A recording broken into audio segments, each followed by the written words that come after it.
Welcome everyone to Anfield Road TV. Hope you've all had a very fine end to your weekend anyway. If you are watching or listening from around the globe, hit that subscribe button if you do enjoy tonight's episodes anyway, and let us know how your weekend's been, and obviously you've been watching any of the international football. But in terms of the crux of obviously the structure in the episode tonight, breakdown, obviously statistically speaking, I think if you've been away from social media, Troy Deeney's had his thoughts on Mohamed Salah, and he's entitled to it. I know it's 2024. You are allowed different opinions, especially on football as well. So I'm going to disagree with Troy Deeney, and I think the large majority of percentage of Liverpool fans massively disagree. But we've got, in terms of just our footballing opinions, we've got the statistics and the data really to very much back up the why, in my opinion, Salah, and for all of us, Salah is a world-class player. Speak about that, Kanate, and Chas, what really, if you are watching on the repeat,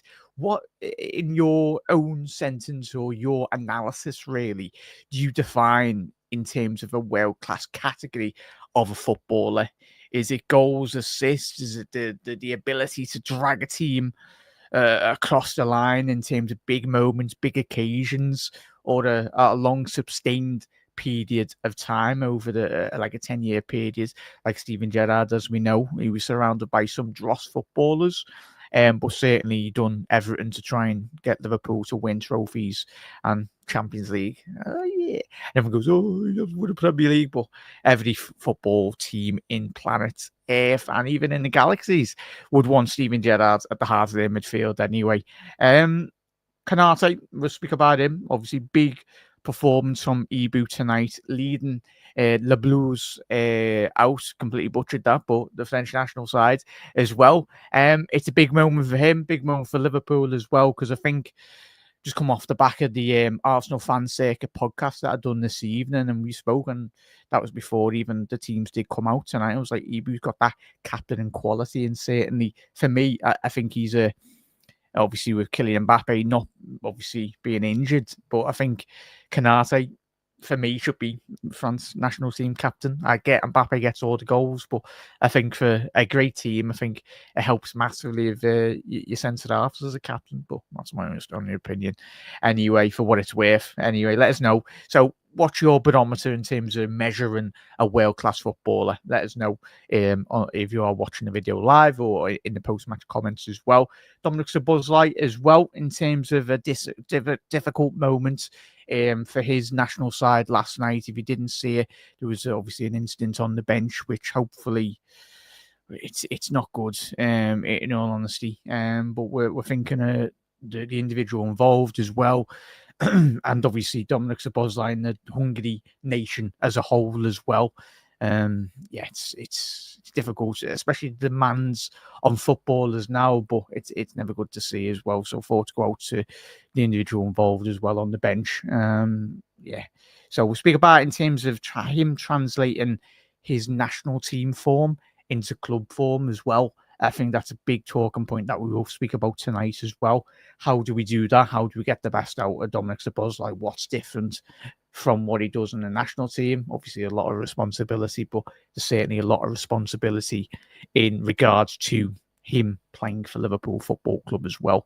And obviously, Slot, speaking general terms as well, him getting the best out of individual players. We'll speak about Szoboszlai, but other players within the Liverpool squad as well. And what makes Arne Slot, we're only in the, as we know, the early stages of hopefully his long, illustrious reign of being Liverpool head coach as well. So yeah, fingers crossed. Like, speak about Elliot, speak about other players, mainly what you all think as well in that regard. So yeah, chat. Anyone in the comment section below as well tonight. Big update, Tom. How are we, Tom? How are we? And anyone watching or on the live or on the post-match live as well, do get to let us know your thoughts on all the topics we do cover as well. And anyone on the post-match, let us know.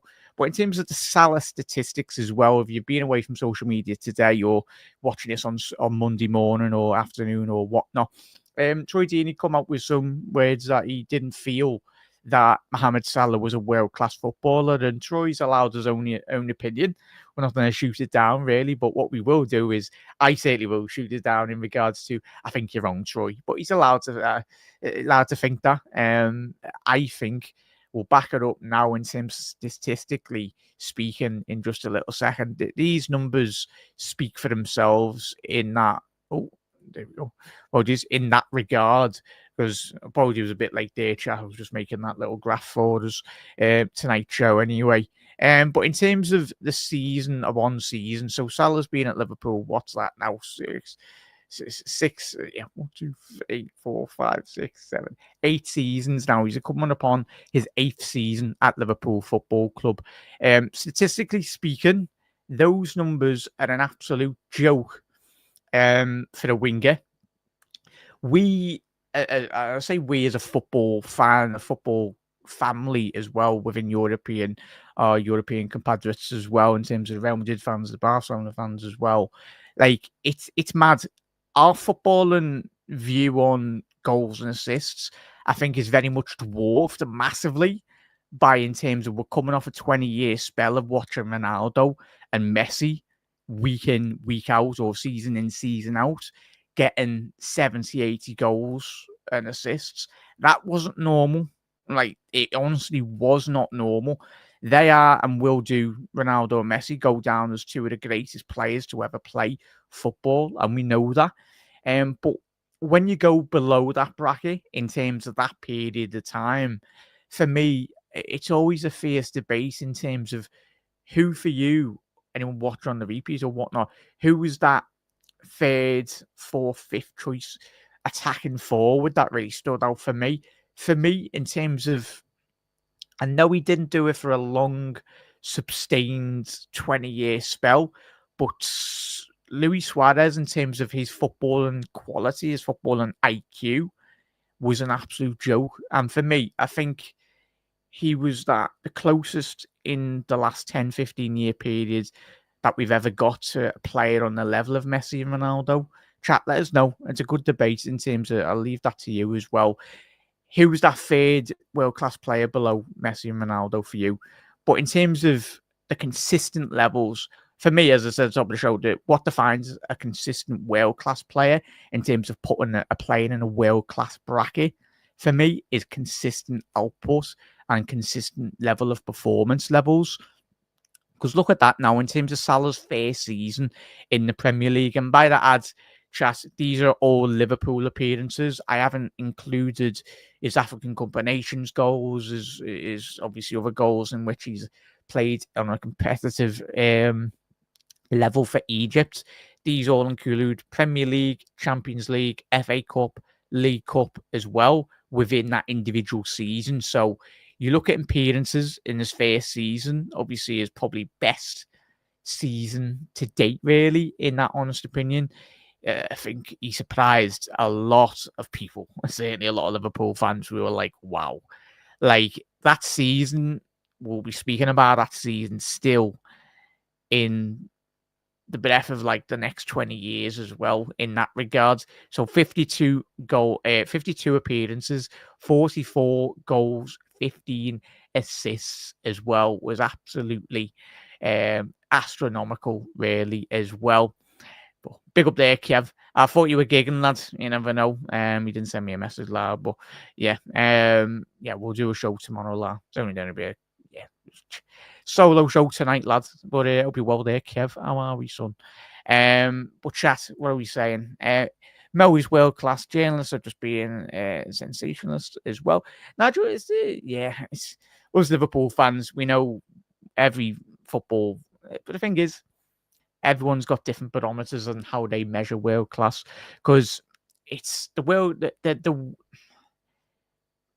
world class gets branded in the modern day of football, branded too much for my honest opinion. I think it is extremely, like, the world class level. It's individual. Like, everyone's got different barometers, how they analyze football, how they critique football as well, and how do you do everything. So, as I said, I disagree massively with Troy Deeney, but he's a big boy, and you're all allowed to think differently to him as well.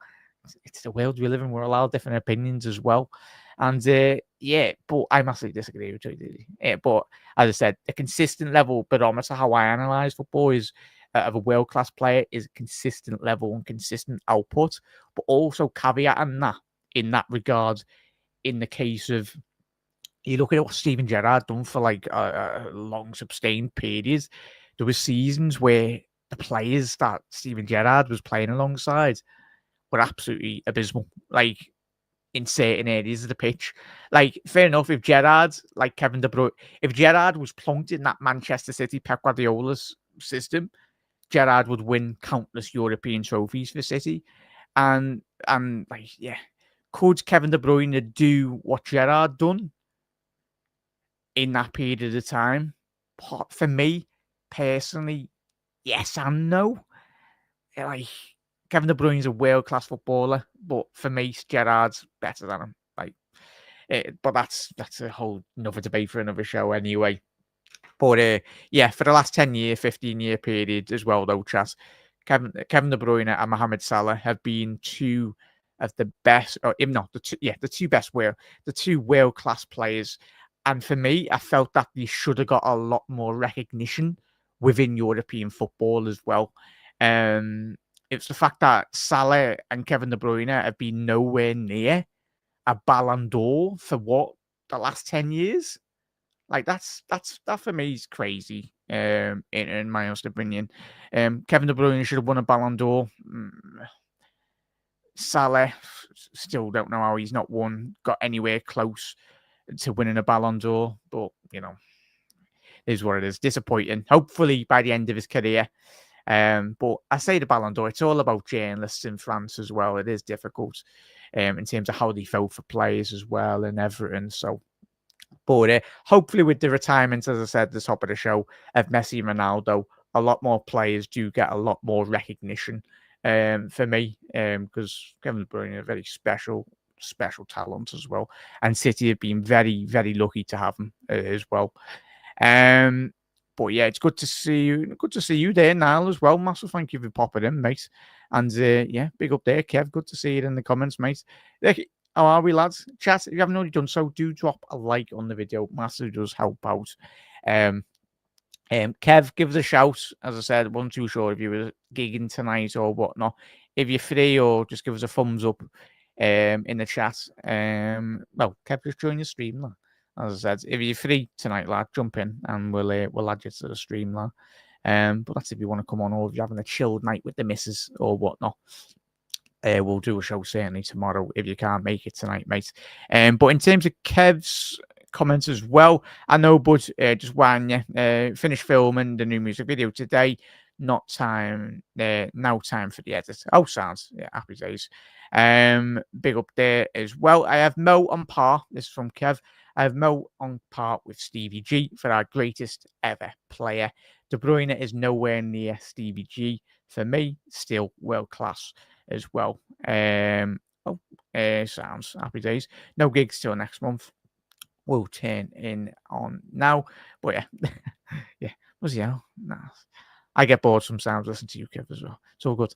Especially those long voice notes, Kev. Yeah. I haven't got time to listen to those 2-hour blockbuster voice notes. All good. But big up there, Nigel, as well. So it's one of them, chat. Hopefully Salah and Van Dijk, hopefully by the end of their Liverpool playing career, they get a Ballon d'Or each, because I'd love it. Because everyone goes, oh, Liverpool haven't won Premier Leagues, but we're competing with this Manchester City sides. Whatever does happen in the next year or whatnot, in that regard, in terms of the City, how they've won the league titles as well. But the City fans will never forget the journey as well. But if whatever happens with that, but it would play a massive part in regards to how neutrals do analyze Liverpool and Salah, because it's a completely different ball game in that regard. If say Salah's got, if he on another planet, another universe or whatnot, Salah should have had at least 3-4 league titles, similar with Virgil van Dijk, Alisson as well. And then in terms of ranking them against the best in the Premier League era, I think we've been very fortunate in the Jurgen Klopp era that we've watched certainly so many world-class players, and going into this Arne Slot era as well. We're going to keep hold of a lot of world-class players as well, and we will bring in a lot of world-class footballers as well. Liverpool is one of the biggest destinations in European football, especially Liverpool continue this good trajectory of good form, good performances as well, playing the nicest football in European football, and we're very difficult to beat. A lot of footballers will want to be part of this Arne Slot revolution as well. So it's going to be one of them. Big up there, chat. Anyone just tuning in now, if you are new around here, hit that subscribe button. Drop a like on the video as well. For you, what defines a world-class footballer in your analysis in regards to how we break that down as well? Big up there, Mr. C. Hope you're well, mate. But chat, as I said, in terms of putting aside, and it's rightly so, because Messi and Ronaldo were on another stratosphere really in that regard. But in terms of how would you rank, say, third, fourth, and fifth best players in the last 10 years? For me, Salah's had. It's just finds it bad. Like Salah, doesn't get spoken outside of Liverpool the way in which we speak about him, which is ridiculous. But more through the Premier League. When the Premier League loses Salah, hopefully when he retires and stays at Liverpool and breaks another more records as well, because if he's got 10 years of getting even more of those numbers, I'm sorry, the statistics speak for themselves. Troy, speaking to you, love. You speak for yourselves. Show me another winger apart from Messi and Ronaldo either. Put them aside because they're mad on themselves. But in terms of a right winger, Iron Robin, very good footballer, but I don't think he was producing those numbers on a consistent level. And everyone goes, oh, he's playing inside forward. And that's where the game has developed over the last 8-10 year period as well. Gone are the day of your wingers are say John Barnes, Stevie Highway, like David Beckham, where you've got wingers that stay wide and they're told to stay wide and then whip in balls. The modern day wingers now, they have to do absolutely everything. This is why you do see prime example is a bit like watching Mwebu at obviously Brentford. I know he's classed as a striker 100%, but his positional play, he drifts inside. Salah, he's a right winger, but sometimes he plays right mid, plays right forward, right striker, centre forward certain games as well. So it's the modern day analysis really in terms of the evolution is the key word in that regard of how the modern day winger has developed and transitions, because basically now football teams are playing strikers that have got extremely good pace, extremely good ability on the ball in the wide areas. Strikers are playing as wingers now. And even if you compare Salah with the strikers in the Premier League, he's above Robbie Fowler. He's above God. He's above Robbie Fowler. Who, if you ask many Liverpool fans, is probably in the last 20 years, probably Liverpool's most clinical finisher. But Salah's got more goals than him in a ridiculous. I think he's got less games as well, or something, which is stupid in itself. But yeah, Aguero, he's not too many goals behind Aguero. I'd like Salah to surpass Harry Kane as well. Does baffle me, chat, that Harry Kane left the Premier League, but it's one of them. Lord Harold. Bear with me 1 second, chat. I'll just quickly add you in a sec there, Kev. There we go. Ooh. Where am I going? There we go. Kev will be appearing on your screen. Oh, is that Mr. Evil? I don't know. How are we, Kev? Good, man. Yourself? You got your savings for FSG for January? I have, yeah. It's all in here, man. There we go. This is for Kirk's. There we go. Yeah. Chat can't see it, so they don't know what we're talking about. There we go. There we go. So for now, yes. How are we, lads? Kev? I call him John Henry. There we go. We're all going to have a whip round in terms of the transfer kitty. Kev, obviously you've been listening and watching, mate. Thank you for joining me, mate. No problem. Firstly, what's your definition of a world-class player? Like, what do they have to achieve within football or over a period of time? I think a world class player is anybody that can. But if you define it, you can't really put a definition on world class player because it's so many integrals involved in calling somebody world class. Or Like Stevie G, attributes. Like what? yeah. Well, Stevie G was a world class player who played in a weak team compared to most of the other teams around the league. Yeah, he carried a football team on his back. He was praised by all of his peers, not just alone in the Premier League, but outside the Premier League. Some of the best legends of the game, Zidane and Messi and all the rest of the core, they all rate him like that. Every manager that's ever worked with him has said he's the greatest trainer he's ever seen. He's got the greatest skill set that he's ever seen. So it all goes by not what, anybody can be called world class in these days. Like, I think Kevin De Bruyne is a world class player. Is he better than Stevie G? No, nowhere near it. The only reason for me that he's not better than Stevie G is because he's played in worldly teams. Yeah. Kevin De Bruyne, he can do worldly things. Don't get me wrong. He's a fantastic player. He's one of the best that'll go down in history. But he is not at Stevie G's level. Like, I mean, it's called a spade a spade. All right. So Stevie G had longevity. He had so much about his game. He had more of a defensive mind in his game. De Bruyne had a good free kick at him, good pass range, good kind of, getting into positional sense, kind of more of a Lampard style player.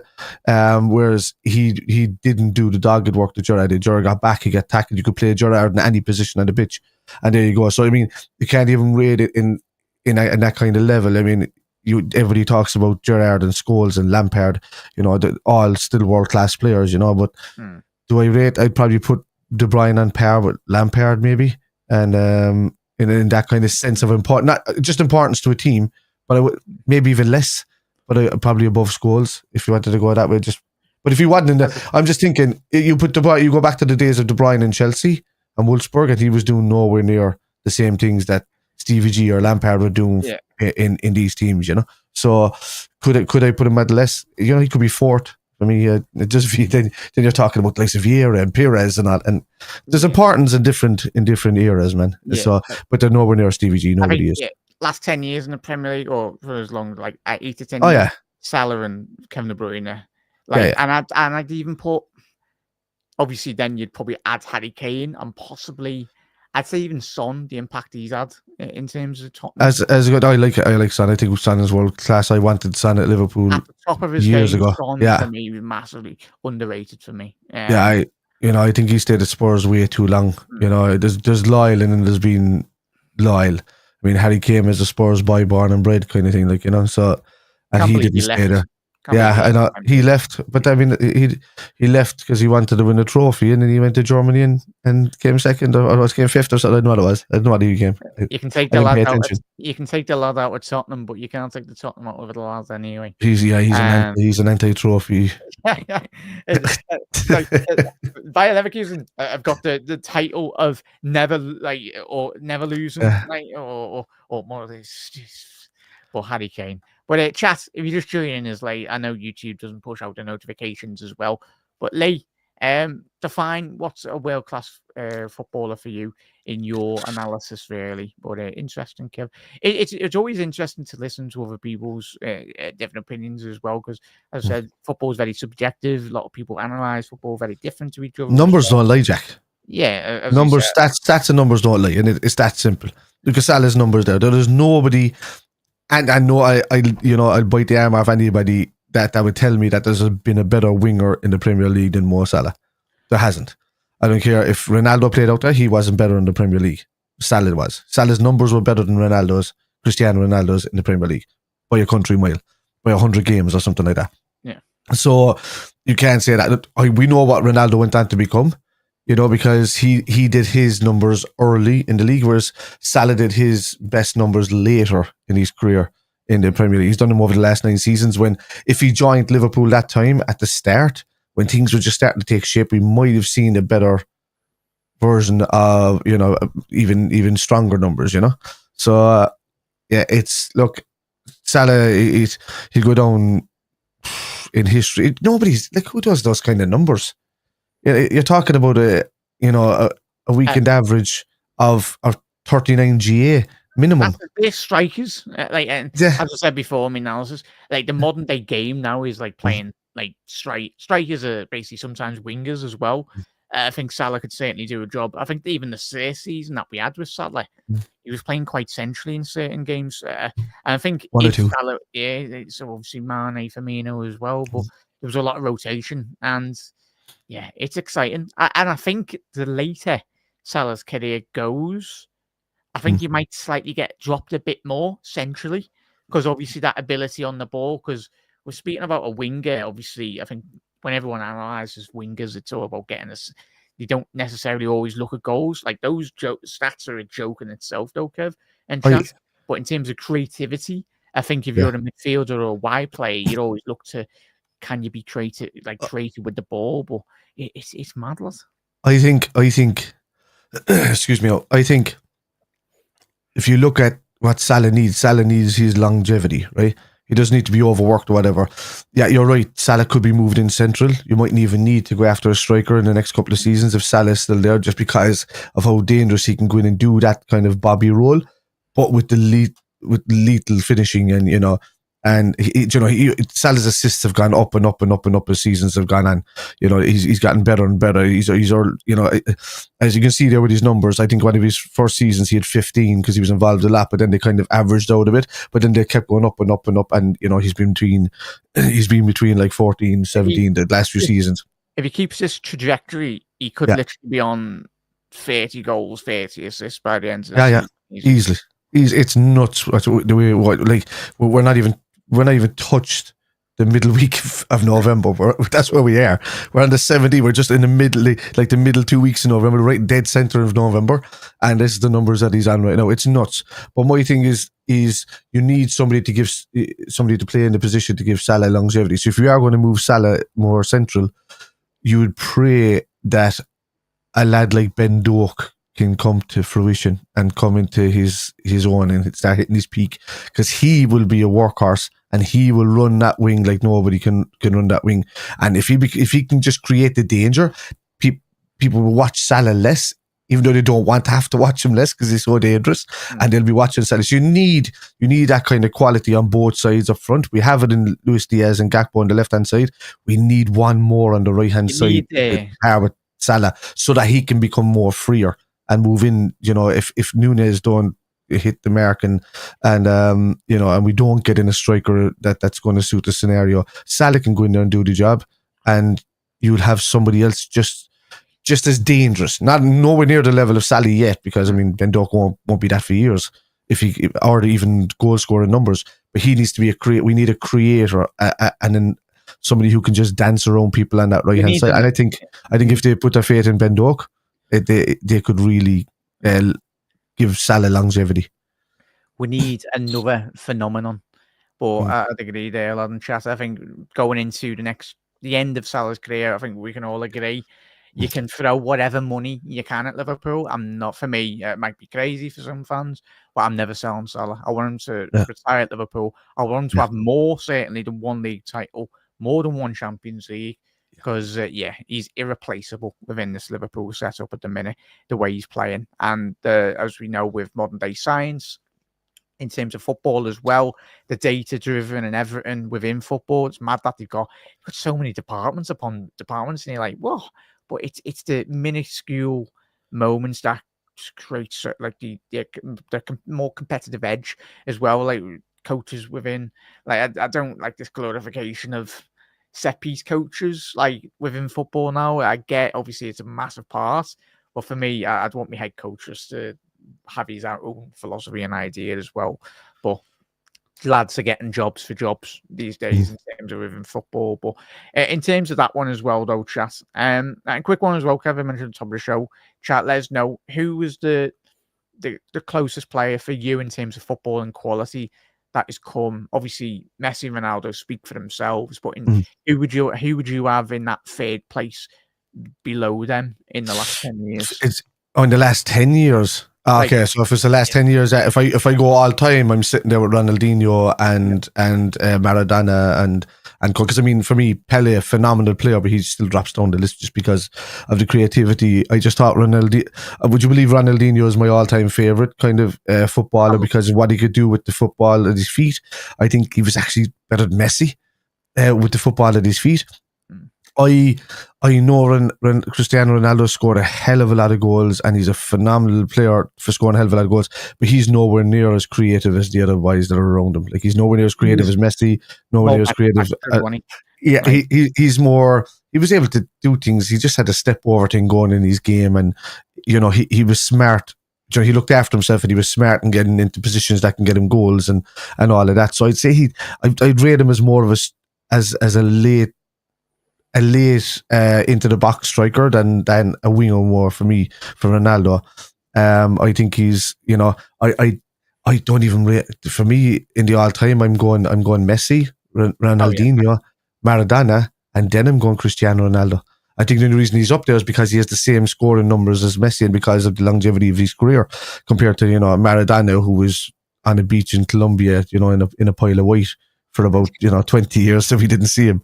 So if he had longevity, or if Ronaldinho had longevity, or there, but it's the same with me. I mean, you go on midfielders as well, and I go Steven Gerrard, and I go Zidane, and then I'm going to the rest of them. After that, Xavi were Joyce. Yeah, that was my next two picks there, like, easily. Yeah, it's just that they work so well together. That's why the Barcelona midfield was so strong for a long time.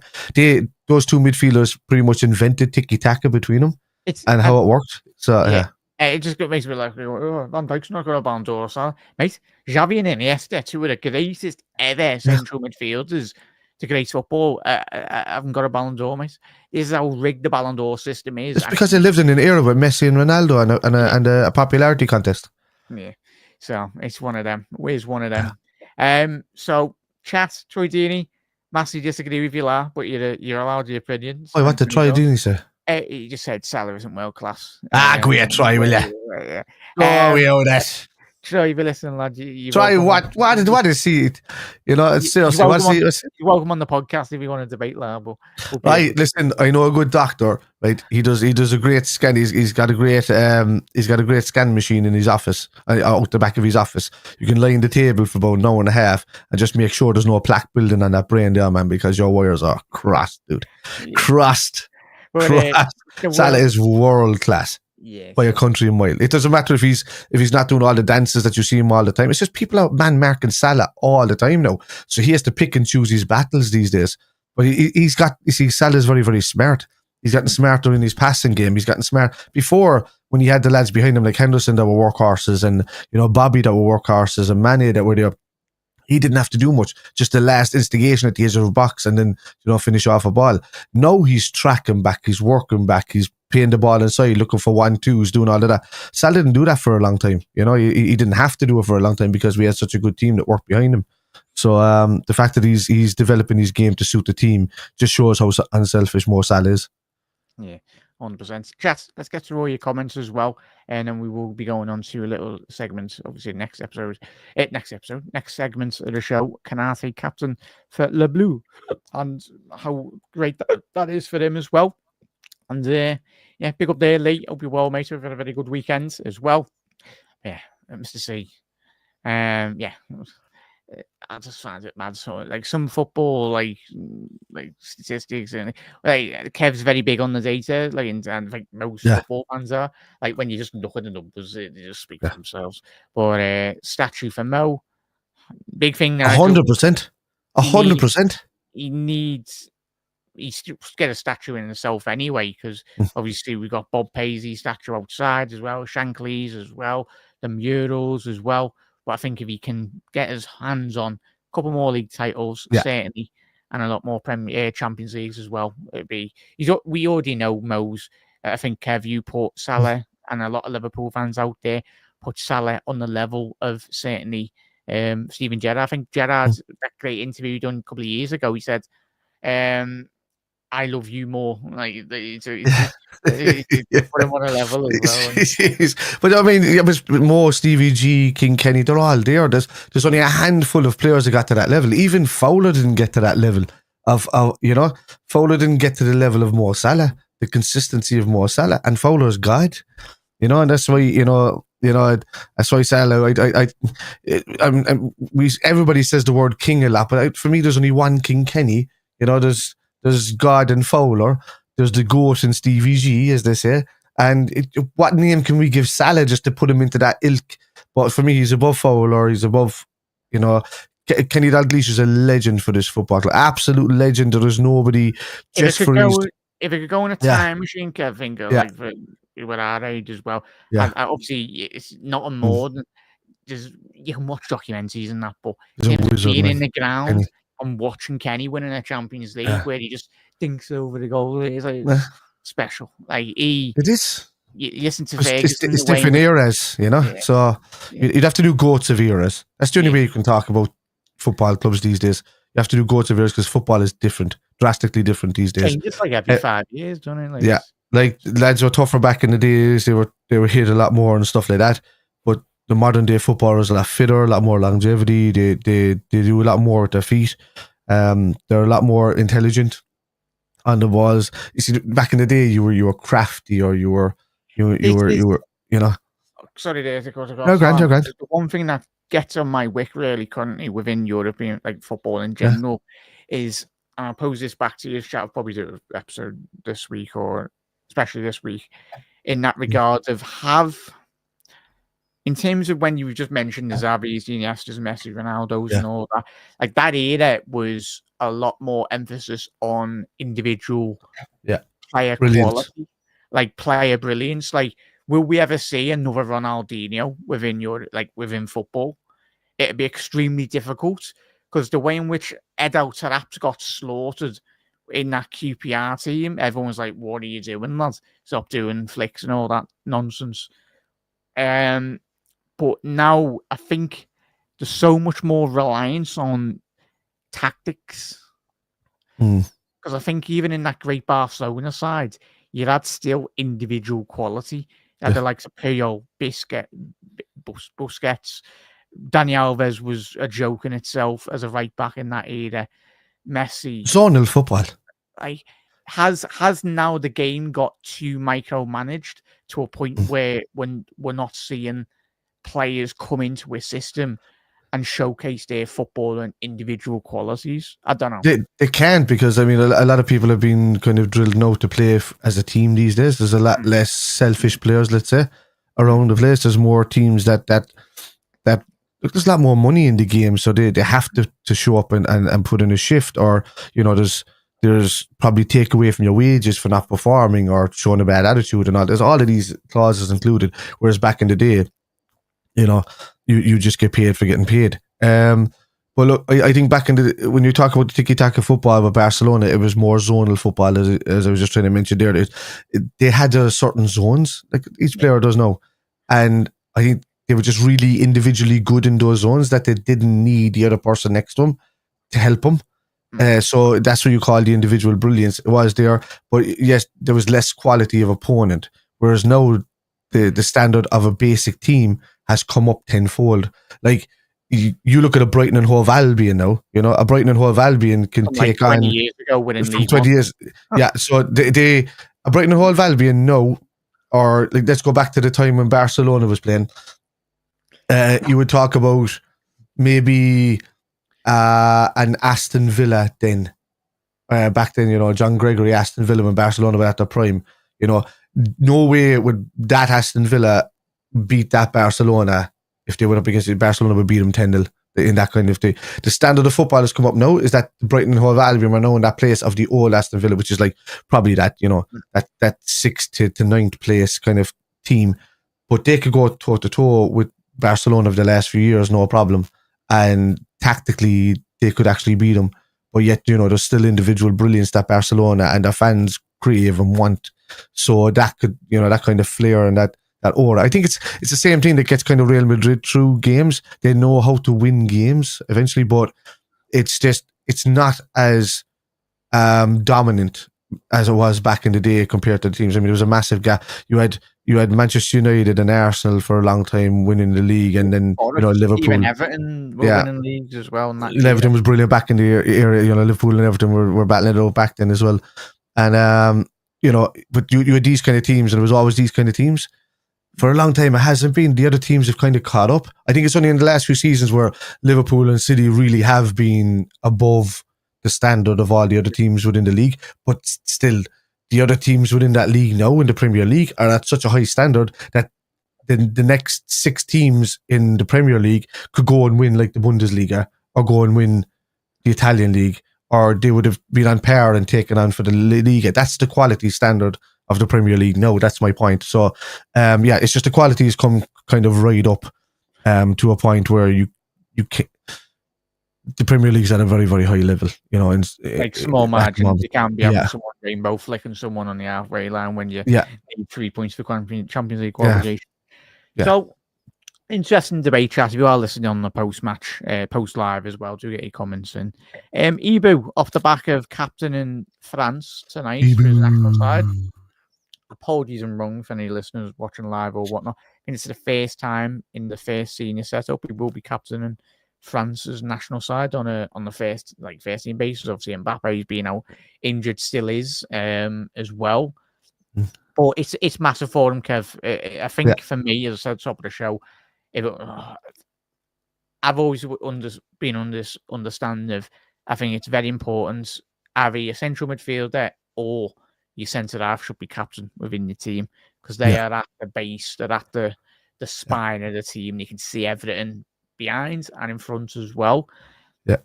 How much would this mean for Ibu? But in terms of for Liverpool, it just goes to show I'm made up. He's getting the recognition. Another captain. Yeah, it goes to the recognition that, and just goes to show the footballing captain and abilities. We've got a captain in every position for Liverpool. Yeah, you look at it there now. No, you've got Ibu, captain of France. You've got Virgil van Dijk, captain of Holland. You got Robbo, captain of the Dutch team. You got Szoboszlai, captain of the Hungary team. For most parts, you have. There was a few more in there. Mo Salah was the captain of Egypt for a while, on and off a good few times.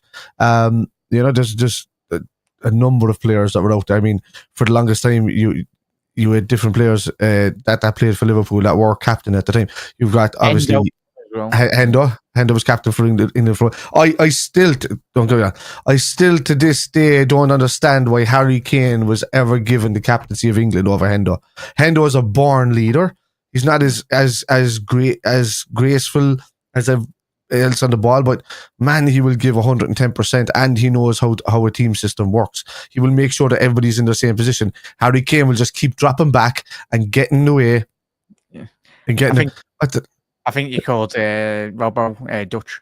No, I said Van Dijk Dutch team, and then Robbo Scottish. Oh, sorry. Did I put all the words together?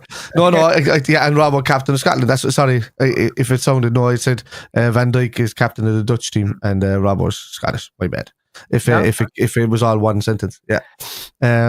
Love it, mate. And that's like in terms of going into this new season as well. It just goes to show post an era of non-Salah when he retires, non-Van Dijk as well. I think the levels in which you look to that Liverpool team, you're like, who can still be in that changing room in 5 years' time when Salah's not there, when Van Dijk's not there as well. Yeah. I don't know if you see, I'm guessing you've seen the interview with obviously Alisson, Robbo and Salah on Liverpool's YouTube, like the round table. I haven't. Oh, go and watch I've been too busy making videos the last, I'd say, 3 days. I've missed everything and I'm looking forward to binging it tonight. So yeah, that's what I'm going to do. But I think the longevity is there for all of them, to be honest. Robbo, I love Robbo, man. Robbo's one of my favourite players ever in the Liverpool shirt. I don't like the fact that he's slowed down a bit, or he's puffing a bit and huffing puff. I wish Robbo would stay to the end of his career as well, but be backed up and rotate with as good a player as he was, in prime Liverpool. Because I don't think Robbo needs a lot of rest. Like a lot of rest. He's overworked, he's overplayed, everything. This is why I think the move for Kirk is probably a good thing, because it's a cheap move for one at 40 million, and another move, it will give Rob, he will look up to Rob, he will listen to Rob, and it'll benefit the team in the long run. And Rob would have no problem staying part of this team, keeping his wage and still playing game after game, because he'll be given the big games over Kirkus for the next few seasons, and for the next couple of seasons, unless I don't know if Kirkus can come in and do to Robbo what Robbo did to Moreno, because that was kind of easy. Robbo was like 10 levels above Moreno. So very similar to what Keller is doing at the minute. Alisson, the levels we know well, levels, but you need quality in every position, 2 players in every position, I think, for every great side. I think So- KK is probably the massive elephant in the room Yeah. in that regard, because we got the ex-Bournemouth sporting director, even though exactly, I think he's pretty sure he brought him in to Bournemouth as well, knows all the data, probably even probably he's top of his priority list as well for Liverpool. Aiton Yuri, but as me and Kev, I think we could go back 3 years about. I think for us, when we were speaking about left backs, who would it be? And Kirkes, it was either Kirkes or Aiton Yuri. I think those 2 lads have been the best in the last 3-4 year period in the Premier League as well. I just think that Kirkes can suit the system slightly better. Aiton Yuri is great, and he would still suit our system, but I do think Kirkes suits it slightly better. I think he's quick. I think he's passing is a lot quicker. He's tackling's on par with Aiton Yuri at the same time. He probably even, the standard of tackling's a bit up more. He probably does more aggressive pushes than Aiton Yuri. But at the end of the day, man, we need somebody in there to really help Rob. And I like what Simicast. I'm not trying to give disrespect Simicast in any way. I see the goals that we've let in over the last couple of months, and he's been at fault for at least 4 of them. So, as well as he's been doing the rest of the game, and everybody saw he's had a great game, he was still at fault for that goal we let in. RB Leipzig is at one point, and even with his back turned, you can't defend like that. There's certain things that you just can't do as a defender, and it's something you can't teach. And if you're at Liverpool, what is it, about 4 or 5? Was he at 4 seasons now or something? Yeah, 4 or 5 seasons. So if you're there that long and you're still doing these little errors, I know you haven't played as much, but you're still doing these little errors, then it's not gonna. You're never going to kind of learn that way. Great backup, but I'd rather make the money and bring in somebody that can actually challenge Robbo. And, because every time Robbo comes back into the team, he gets put in the team, and then he's still slightly leggy or still slightly tired or whatnot. But funny thing as well, Queven Keller's played more games than Alisson, I think, in the last 2 seasons for Liverpool. Yeah. Which is nuts. He's had more game time than Alisson. I know last season he had more game time till Ali came back for the next half of the season. But no, Keller's probably just ahead of Alisson. So there is no drop off. The quality is there, and it's amazing. And I know Keller got a bit of stick tonight because of getting in 5 goals. It was 0-0 until the sending off. Yeah. So it was a great game. Yeah, it was, and it was a good battle. We the tactics were good and everything were good. So Hasenhüttl is done well there, but what am I saying? The Iceland fella, yeah, he's done well inside there, and but Keller can stop at most things at the best of his ability, but I mean, nothing you can do about that, Yeah. So. In terms of Ibu made up for you, lads. I think we all are.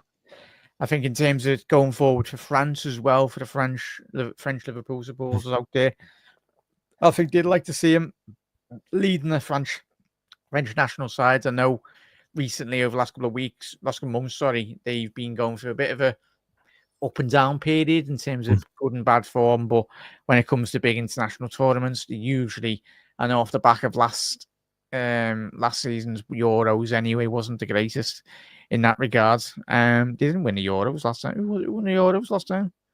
Was it Italy? Spain, sorry, yeah. Spain beat England in the final, man. Yeah, and obviously before that was Italy. Yeah, I remember. Beat England in the final as well. Yeah, so Evo. So yeah, this is the joke I had as well today. I had so many English guys that were because I know most East Coasters, you're more Irish fans than you are England fans anyway. But look, at the same time, I had a lot of lads taking the piss or something, and line fellas coming in and just chatting absolute wham about England beating Ireland. I was like, we play for fun or whatever like that. But I said at the end of the day, England still have only one more trophy than Ireland. Yeah. So and we still don't care. Yeah, we just go there to get drunk, lads, and we'll help you. We'll have a, we'll go over there and we'll go on the lash with you, and if we lose, then we'll just go and support you anyway. It's the kind we are. So as I said to Connor when he was on the stream, I said, "Where's his World Cup anyway? Where's your World Cup, Kev?" I don't know. I don't know. It wasn't back in 1966 anyway, with balls didn't cross lines anyway, so that's all right. There we go. So Evo, massive moment for him tonight, for him and his family, and most importantly for the Liverpool fan base, because It still baffles me to this day. Deschamps still, last couple of years anyway, he's been picking Upamecano ahead of Canate. I'm like, lad, what are you analysing? He walks straight into that position for France. It's good that he's not been playing over the last couple of years, Ibu, for France, but I think it's inevitable now off the back of hopefully winning the league and Champions League this season for Liverpool. He got slated the last time he played for France as well. In that last window before he became, he was a beast for us, but he was to blame and people were hating on him the last while. But look, I'm glad that Edwards went for Upamecano that time, or I went for Ibu over Upamecano that time because too slow for the Liverpool team for the way we play. Yeah, 100% miss. Chas, big up there. Zane saying, I think the 2021 season stands out because of much of a disaster it was as well. Much of that.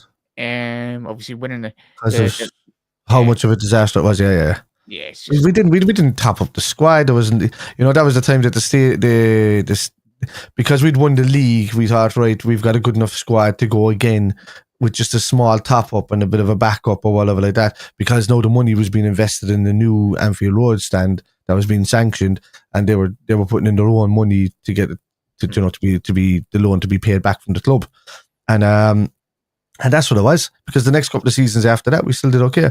But look at this season. There can't be something wrong with the players. They must have just been tired in 2021 because look at us now. This is older players, more experienced, but at the same time, we're talking. I remember in that season as well, we came tired. It's the environment, though, and the environment sometimes if you're in a workplace or like just in life, like if you get told like the same message every single, it's inevitably not gonna Klopp's special magic, whatever he done in like the changing room. Was like there was a lot of in-house fighting last year. I think there was countless reports, as we know, with like team meetings, literally like emergency meetings every single week. And it was like when it comes to a point like that, that's the end. Yeah, like when Klopp's looking at players and he's not getting the reaction that he's had for the last 5-6 year period, it's a part of change. It needed to change, and I made up. We had Jurgen Klopp. He wasn't a manager that would have happily sat on and he could have easily have been given another 5-year deal. He loved the club, but he knew when it was right to go, and that's the most important thing. As any manager, that's what the great managers do. You step away at the right time as well. But I also think he would have come back easily and become an interim manager if we needed him at any point in time over the next few years, and which gladly we don't because Schlatt is a beast. But so very good, lad. So can I say happy days? Salah statistics, we spoke about that as well in that regard. See you later, lads. Sorry, I haven't done my background, so we'll leave it on. I know that's my fault. I came out of nowhere tonight. That's all good, man. So in terms of Szoboszlai, in terms, obviously, as I said at the top of the show, obviously, thoughts go out to everyone affected last night in the Hungarian match with the obviously the situation that happens. Go and check it out, Kev. Anyway, I missed everything. Sorry. Yeah, so I just felt difficult really for them, though, Kev, and just it's extremely difficult in that time of environments. In terms of you could look at the emotion from Dominic Szoboszlai as well. He was more or less crying. Like it's a scary situation to happen as well, and you don't want to see anyone going through that as a team. But it's just mad. I found it mad that they actually come out after the game. Obviously, still can't continue the game because it impacts people, probably everyone the same, really, in that regard. If you want to search it up, Kev, you can. Yeah. But obviously, thoughts go to the Hungarian national team. But in terms of when you analyse Dominic Szoboszlai for the national side as well, though, chat. Big up there, Doug, as well. Good to see you in the comments, mate. But big up there as well. Make sure you head over to the Dugout Football channel as well. Absolute legends. But in terms of when you watch Dominic Szoboszlai for his national team chat and Reds or in general, you do question how he is channeling that form for his national side. If we could get that Dominic Szoboszlai for Liverpool on a more consistent basis, and this is what Arne Slott's going to be doing, he's going to be trying to get the best out of all the players, but certainly if you can get the best out on a more consistent level from Dominic Szoboszlai, I think he very much will he will go above and beyond really and become the player that we're all hoping to do so. Obviously for Hungary, I think he plays left wing, plays a bit more higher up the pitch as well, so he's a lot more engaged with the team though, Kev. What do you reckon is going to be Schlott's magic formula in regards of channeling Szoboszlai's international form into club form? I don't think Szoboszlai has done much wrong except for not pulling the. He's not pulling the trigger at the right time for me, Szoboszlai. I think in that United match was a key telling that instead of hitting, we could have been 4-0 up at that stage. He decided to stop and then do. It's just indecision at times, because he's tracking back well, he's defending well, he's doing all the right things well, and there's a fantastic player in there that's able to do that. But the problem is if you get a Harvey Elliott that's hungry and coming back, and he wants to start going forward and start interchanging with more like he does well, and looking for Darwin Núñez, because when Harvey Elliott's on the pitch, he does look for Darwin Núñez quite a lot, and if he can slip him in a couple of times, and Harvey's gifted in front of that number 10 position, he'll become more integral to Liverpool's gameplay rather than somebody who's more defensive minded, because we haven't needed Szoboszlai as defensively much since Gravenberch has come in. And and once Harvey, because Harvey tries to defend quite well, but because Gravenberch has been so good, Harvey won't have to defend as much. He just needs to get into position right, and get back there right. And I hope that he does. But I still think that I'd still like Harvey to try up that right hand side and try to help Mo out a bit more when he's if Mo tucks inside, and if we can take off Núñez and Mo can tuck inside centrally a bit, just to give him more if he's had a tough game, Mo, one of the worst things you can do is take him off, and don't just say get Mo off the pitch. One of the best things to do is whoever's not performing in the middle of the park and linking up with him well, take him off and move Mo in. And if he doesn't do well, then take him off. You give him 10, 15 minutes inside in the middle of that park, and then you take him off if he's not doing well. But you keep Mo on the pitch. So if Darwin's not scoring, he's not doing well, it's easier to pull Darwin off and move Mo in, and then maybe Harvey up the right, and bring on the Szoboszlai and put him into that right hand side. But Curtis Jones is doing so well now at the moment. I think he keeps everybody out of the team at the moment. So I mean, competition is something we haven't had for 20 odd years, Jack. Even in our peak under Klopp, we haven't had this much competition for positions. The only place we're lacking, like 13, 14, and any of them we were knackered. No, everybody's good in double up. I mean, you take off Van Dijk and you bring on Kwanzaa, he can be just as good, but not nowhere near the level of Van Dijk. Don't get me wrong, but he's the talent is there. You take off, you bring on Joe Gomez, Joe Gomez has grown in me so much more again the last couple of seasons just because of his mindset. The dude must be the most patient and loyal man in the entire Liverpool squad, to be honest with you. I think he's the most loyal Liverpool player that we have. Joe Gomez. Kicked up over the last couple of seasons, but he's like, nah. Just got on with it. Yeah, it's just I think the love for as Liverpool fans in general have for the lads, because as we've said, they just come off the back of with Ray from the Arsenal fan circle, with Doug as well. And I spoke about the situation in regards to Ramsdale and David Raya, the way Ramsdale was just kicking off, and he was doing interviews on YouTube and that. He was like, mate, keep your head down. Look at what Kelleher is doing at Liverpool. He might give the odd interview here and there, but he's a realist, Kelleher. He knows he's got Alisson in front of him. But what you're getting with Kelleher is he's getting it backed up with performance level after performance level. He is. I think Kelleher can take on Mamadashvili for the number one spot if he stays around. If the rumours are true and Ali is to move on at the end of the season, or there is a deal in place where Ali kind of wants to move to a climate new, we have zero issue with the number 1, 2, and 3 at the moment. So if Mamadashvili comes in and he's that high quality, he was the best goalkeeper in the Euros that time. Like by a country mile, he was the best goalkeeper. And if he comes in, he's been doing the business as well recently. If he comes in and does the business, and let's say Ali is going to be moved on to greener pastures, just because the injuries are picking up a bit more, and like how do you replace a world-class keeper?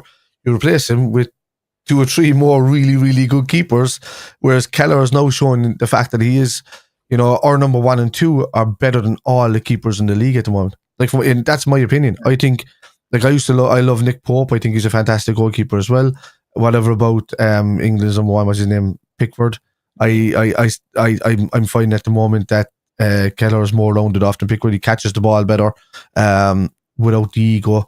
So imagine if Kelleher does get a small bit of an ego, what the stuff that he could do, and Mamashvili is there. Yaros, I've been watching him quite a while. He's been pretty good, and pre-season he was great. When he came on, he was great. We're sound in the goalkeeper position. If we do lose Ali, he's not going to be. For me, he's not missed at the moment because Kelleher is doing the same saves and the same stuff that Ali is doing, and it's there. But for me, I do believe we need that left back position sorted, and maybe if Wataru moves on, we get somebody else in that can or upgrade Tyler Martin. Yeah, I'd love a player on. I'd love another player on the level, another two players in that midfield. If you're losing Endo and as you said, Morton, if they do leave, if you can bring in again the level of a player like Maka and a Gravenberg, then we will be in serious contention every single season. I tell you that now. If we could bring in two other players at the level of Maka or Gravenberg's quality, but in terms of just the final one quickly as well to round off Kev as well, Chas. Already? Slot getting the best. It's been an hour anyway. Slot getting the best out of, in terms of, we've kind of briefly touched on it really, in terms of Salah. I think he will get the best out of Salah this season. And we're already seeing it, as you can look from the statistics there. I think he's helping Salah. He's helping Salah. His style of football helps Salah. Yeah, Salah mightn't see he's seen a lot of the ball in recent games, but he mightn't see too much of the ball where he needs to overwork himself, and that's great. So, in terms of bringing out the best of under Arne Slot as well, though, I think in terms of going into the next couple of weeks, next couple of months as well, the adage boring saying, I know, but it is one game at a time. I think if we can go into that City game with the current lead that we do have, if not a bit more better, would be fantastic. Obviously, when we're back from the international group stages, not next week, but the week after. I'm still mad that we've got. It's next week. Is it next week? Or is it next week? Yeah, this is the Saturday and Sunday. This is the Sunday, the last weekend of it. So it's done and dusted until like March or something. So they're playing City, SSR, Tottenham in it that weekend, where we play us and Southampton as well. So it's another big. They've got Spurs and then us away. So it's a tough week for them. Yeah. We've got Real Madrid in between that, obviously, but there's a difference. They've got tough games as well. So they've got Champions League as well that week. Yeah, it's massive chat. But yeah, in terms of Arne Slot getting the best out of current players, in terms of the development, though, Kev, as well, as we said, we've already seen with Diaz, he's already made him a far better player than we've seen under respect to Klopp. But I think Klopp didn't know, or Linders for the matter, really didn't know how to get the best out of Diaz. Similar with Gakpo, I think there's certainly every footballer in that slot system now. We spoke about it last week. We know that interview with 5 Live Sport with the famous Liverpool chef, completely for when he just analysed how, when he asked Trent what Slot's doing to his game in terms of coaching him, where he just elevate your body position a certain angle and you're 8 degrees right. Yeah, 8 degrees right, and you're winning. He said at least 30% more tackles. What Slot saying to some of these other players as well? I think so. I look what he's done to Gravenberg. He's probably said, I saw what you could do at Ajax when you dropped a bit deeper. Why don't you do that and then arrive late to the edge of the box and you're laughing? I think that Gravenberg is more of it can be more of a Lampard style player when he's on the attack, and he's obviously more defensive minded now in the team at the moment because that's the way Slot sees him, and it's easy because Gravenberg reads the game so well. He sees danger in front of him as a pressing player. So regardless of him being put in a more defensive position, I think that his ability is that he sees the press in a team. He sees where to press and when to press at the right time. And this is what you see him with so many interceptions. I think somebody put up that he had 1 interception there and a recovery there. And I was like, no. I said I do stats. I said weekly on my show, and the current number is at like 9 for his recoveries alone, 9 or 10 or something for his recoveries alone. And and there's something like 5 for his interceptions, which is nuts at the high level. I mean interceptions where the other team has full possession and he takes it off him without actually tackling him, just by reading the game. You just go to the United game alone. He's done that twice already in that United game alone. So, it's nuts. There's more that you would call maybe full on thing. But look, he sees how to get the best out of the players. He's eased Virgil van Dijk's life. He's eased Ibu Konate's life. Get another 2-3 years out of Virgil van Dijk anyway, couldn't you? I think we can get 5 years out of Virgil, to be honest with you. I think if he can keep playing at the level that he's playing at now, with the quality that's in front of him, I think Virgil just uses his stride to get through games. He doesn't have to run anywhere. He doesn't have to do anything. He can just stride through games and use and just be in position ready for somebody to come and attack him. I think Virgil is only struggling now because he's quick enough as it is, but when he's left idle, like a few times where he's chasing a player back or he's left having to chase a player back because somebody hasn't done the job in front of him, and that's when you let Virgil down, because he's been told to defend a certain way, but then he's left open when somebody's trying to run through him if the guy in front of him is not doing his job. So yeah, I've only seen that once this season. That's where it's going to get really interesting, isn't it? And yeah. If we can do the unthinkable, do the double, do the Champions League in the Premier League, I know I'm getting ahead of myself. We can get excited because we are playing some ridiculous football. And we got the Egyptian king as well, Mohamed Salah. What a player, footballer. He's world class. People are saying it's less exciting than what it was before, Jack, but it's as exciting, but it's tactically exciting. It's only for their team because they're nowhere near the league title, mate. Yeah. So football's boring. It's like, because you don't watch a team like Liverpool, mate. Like, no, I've seen somebody go. You see that ball from Jota through to Diaz there earlier in the season for that goal. You see the knockdown from Nunez into Salah and the 1-2 back to him on the wing against Bournemouth, and he turns inside and strikes the ball there. You see the dances from against Manchester United when Gravenberch wins the ball and moves it out to Salah. If people say that's not exciting football, I don't know what is. What's not exciting anymore is watching City pass the ball around the edge of the box for 60 passes and then not get a goal out of it, and then it gets turned over, to go up the other side and concede a goal.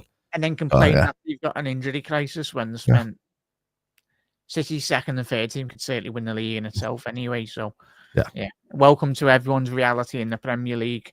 Manchester City, it's not as easy.